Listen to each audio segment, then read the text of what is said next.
नमस्कार दोस्तों, स्वागत है आपका मेरे चैनल पे। दोस्तों, ऐसी न्यूज़ आ रही थी कि इंडियन नेवी को अब अपनी सबमरीन के लिए लिथियम आयन बैटरीज चाहिए, और ऐसा क्यों है आज हम इसी के ऊपर बात करेंगे। चलिए दोस्तों शुरू करते हैं। दोस्तों, किसी भी ऑर्गेनाइजेशन का अगर आप टेंडर पेज देखेंगे तो आपको वहां से ब्रेकिंग न्यूज़ नहीं मिलेगी, और इसीलिए दोस्तों जब इंडियन नेवी ने 28 अक्टूबर को एक RFI इशू की तो ये कोई भी हेडलाइन नहीं बन सकी। लेकिन दोस्तों ये कोई साधारण RFI नहीं थी, क्योंकि अगर ये पूरी होती है तो इंडियन नेवी की नॉन न्यूक्लियर यानी कि कन्वेंशनल सबमरीन की परफॉर्मेंस बहुत ही ज़्यादा बढ़ जाएगी। क्योंकि इस RFI डॉक्यूमेंट के अंदर कहा गया है कि इंडियन नेवी अब एक high capacity lithium ion battery system को डेवलप करना चाहती है, और साथ ही इंडियन नेवी चाहती है कि वह ऐसा सिस्टम चाहता है जो इसकी करंटली ऑपरेट की जाने वाली सबमरीन के अंदर अच्छी तरह से फिट हो सके और उसकी लेड एसिड बैटरीज को रिप्लेस कर सके। और साथ ही इंडियन नेवी ने यह भी कहा है कि वे इस कॉन्ट्रैक्ट के लिए 20 मंथ की डेडलाइन रखना चाहते हैं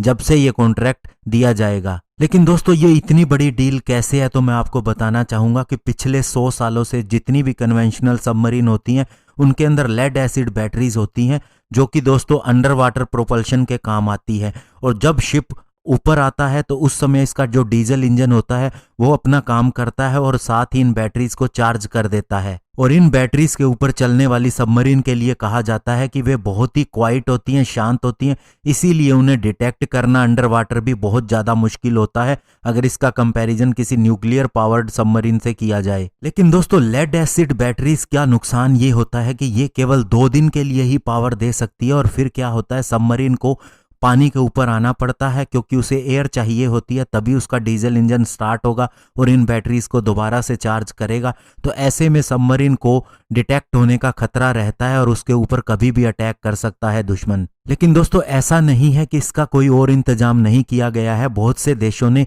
AIP सिस्टम यानी कि एयर इंडिपेंडेंट प्रोपल्शन सिस्टम भी डेवलप किया है।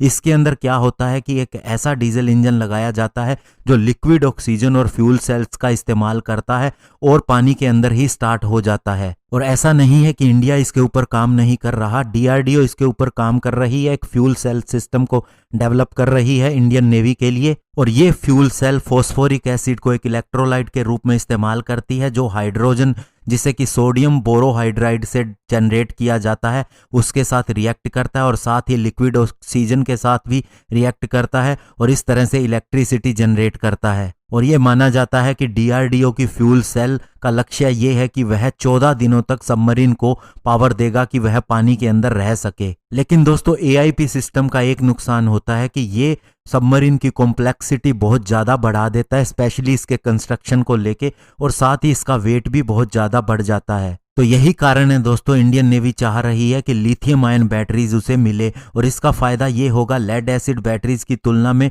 और AIP की तुलना में ये अंडर वाटर एंड्योरेंस भी बढ़ाएंगी। साथ ही दोस्तों लिथियम आयन बैटरीज बहुत ज़्यादा एडवांटेज ये भी है कि ये हायर पावर डेंसिटी के साथ में आती है, और इनका वेट भी कम होता है, और इनका मेंटेनेंस कॉस्ट भी बहुत ही कम होता है, और इन्हें गैस चार्जिंग की या वाटर फिलिंग की भी ज़रूरत नहीं होती मेंटेनेंस के दौरान। और दोस्तों US की एक डिफेंस वेबसाइट द ड्राइव के नाम से है, इसने एक आर्टिकल पब्लिश किया था 2017 के अंदर, जिसमें बताया गया था कि लिथियम आयन बैटरीज कैसे बेहतर है, क्योंकि इनकी आउटपुट उस समय भी रहती है जब ये लो चार्ज पे होती है। और इसके अलावा दोस्तों इनका वेट तो मैंने बताया आपको कम होता ही है, और साथ ही दोस्तों इनकी चार्जिंग भी बहुत ज़्यादा फास्ट होती है, और ये एनर्जी भी बहुत ज़्यादा देती हैं। लेकिन दोस्तों ये नहीं है कि इसके सारे फायदे हैं, इसके कुछ नुकसान भी है। पहली बात तो ये महंगी बहुत ज़्यादा होती है, दूसरा इसके साथ में टॉक्सिक गैस रिलीज होने का खतरा भी रहता है, एक्सप्लोजन का भी खतरा रहता है।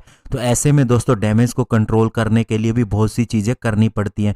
इसका उदाहरण दूंगा मैं आपको जापान की ओरियो क्लास की सबमरीन को जब लिथियम आयन बैटरीज के साथ में एक्वायर किया गया था तो इसका कॉस्ट था $608 मिलियन। वहीं दोस्तों लेड एसिड बैटरीज के साथ में इसका कॉस्ट था $488 मिलियन। तो आप देख सकते हैं कि इसके कॉस्ट के अंदर कितना फर्क था।